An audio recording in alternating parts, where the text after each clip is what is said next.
About a few months later, there was somebody opening this as another $5 pizza because Pronto Pizza had closed, and there's somebody else trying to open it. And then I heard that he was getting deported or something. So I went over and I said, listen, you want to sell me your place? I'll buy the equipment from you.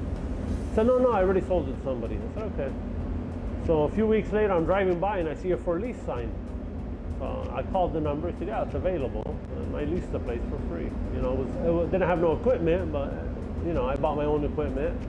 And I talked to my brother. I talked to another cousin of mine. I said, listen, I'm gonna open this restaurant. Very simple. We make the best food. We give the best service. The rest we'll figure out. I used to love to eat everything, and there was nothing good to eat around here. Like, you have to go 20 miles just to get a decent meal, and that really pissed me off, right? That's why I opened like literally down the street from my house. I said I could walk to work, right? It's good exercise, and we're gonna make some good food. People don't have to go anywhere to get, and we just focus on those two things. And we always want to do everything we do here is outside the box. Like, even the brisket sandwich is not a traditional brisket. It's not that smoky. Doesn't have that ring on it. I don't like barbecue that's overly smoked.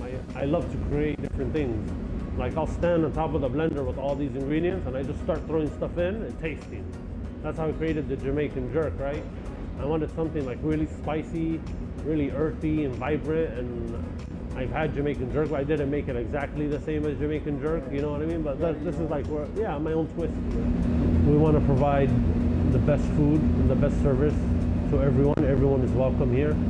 And we want to also be part of the community and have a place where people can come, enjoy themselves, and know that they're getting quality food and it's fresh and they know what they're eating. And I think that's important to me. People to know that, you know, what they're eating is real.